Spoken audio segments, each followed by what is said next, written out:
সম্মানিত ভাইয়ারা, জুমার দিনের কত ফজিলত, জুমার রাত্রির কত ফজিলত।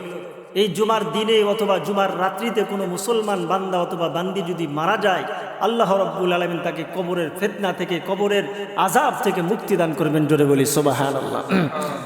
তিরমিজি শরীফের 1074 নম্বর হাদিসের মধ্যে আল্লাহর রাসূল বলেন, মা মিন মুসলিমিন ইয়ামুতু লাইলাতাল জুমআতি আও ইয়াওমাল জুমআতি।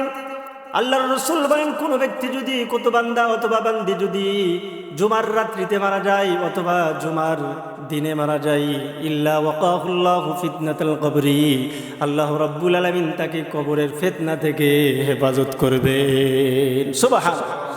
তার মানে বৃহস্পতিবার দিন যাওয়ার পরে যে মাগরিব শুরু হয়ে গেল, এই মাগরিব থেকে নিয়ে শুক্রবার সারাদিন মাগরিব পর্যন্ত এই সময়ের মধ্যে যদি কোনো মুসলমান বান্দা অথবা বান্দি মারা যায়, আল্লাহর রাসূল বলেন জুমার ফজিলতের কারণে, জুমার দিনের কারণে, জুমার বরকতের কারণে আল্লাহ রাব্বুল আলামিন তাকে কবরের সমস্ত ফিতনা থেকে হেফাজত করবেন। জোরে জোরে বলি সুবহানাল্লাহ। সম্মানিত ভাইয়েরা, কবর এমন ভয়ঙ্কর জায়গা, কবর অত্যন্ত ভয়ঙ্কর জায়গা। মিশকাত শরীফের 132 নম্বর হাদিসের মধ্যে হযরত ওসমান গনি বলেন, আন্নাহু কানা ইযা ওয়াকাফা আলা কবরিন বাকা। হযরত ওসমান গনি রাদিয়াল্লাহু তাআলা আনহু যখন তিনি কবরের পাশ দিয়ে হেঁটে হেঁটে যাইতেন, তখন তিনি কাঁদতেন। হাত্তা ইয়াবুল্লা লিহিয়াতুহু।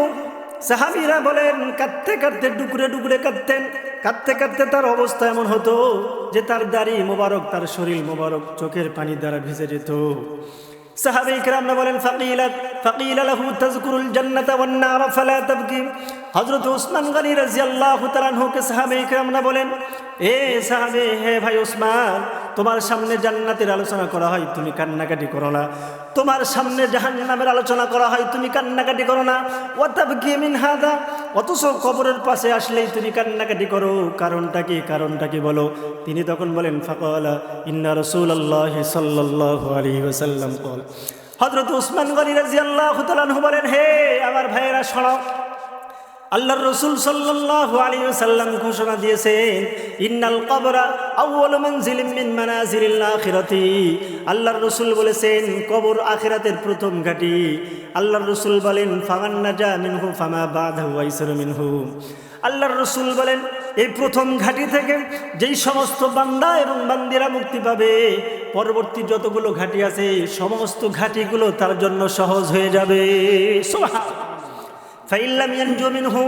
আল্লাহর রাসূল বলেন, এই প্রথম ঘাঁটির থেকে যে ব্যক্তি মুক্তি পাবে না, ফামা বাদাহু আশাদ্দু মিনহু। আল্লাহর রাসূল বলেন, তার পরবর্তী ঘাঁটিগুলো তার জন্য আরো কঠিন হয়ে যাবে। আল্লাহর রাসূল বলেন, ক্বালা মা রাআইতু মানজারান ক্বাত্তু ওয়াল কবরু আফযাউ মিনহু। আল্লাহর রাসূল বলেন, হে সাহাবীরা শোনো, আমি কবরের আযাবের চাইতে ভয়াবহ দৃশ্য দুনিয়ার জীবনে আর কোনো দেখি নাই। আর হযরত ওসমান গনি বলেন, এই জন্য কবরের পাশ দিয়ে গেলে আমার কবরের কথা মনে হয়, এই জন্য আমি কাঁদি, আমি ডুকরে ডুকরে কাঁদি কবরের ভয়ে। আল্লাহর রাসূল বলেন, ইন্নামাল কবরু রাউযাতুম মিন রিয়াজিল জান্নাতি আও হুফরাতুম মিন হুফারিন নার।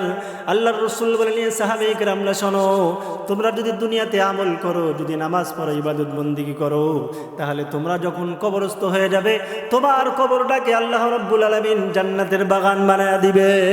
সুবহানাল্লাহ। আও হুফরাতুম মিন হুফারিন নার। যেই সমস্ত বান্দা এবং বান্দিরা নামাজ পড়বে না, রোজা রাখবে না, আল্লাহ তাআলার হুকুম আহকাম মানবে না, বলে তাদের কবরগুলো জান্নাতের বাগান তো হওয়া দূরের কথা, তাদের কবরগুলো জাহান্নামের টুকরা হয়ে যাবে। সম্মানিত ভাইরা, এই জন্য কবরের প্রস্তুতি আমাদেরকে নিতে হবে। কবরে যাইতে হবে, বেশি বেশি করে আমল করতে হবে। কবরে গেলে যেন আমার কবরটা যেন সুন্দর হয়, আমি যেন নাজাত পেতে পারি, এই ফিকির, এই চিন্তা আমাদের প্রত্যেকের করার দরকার।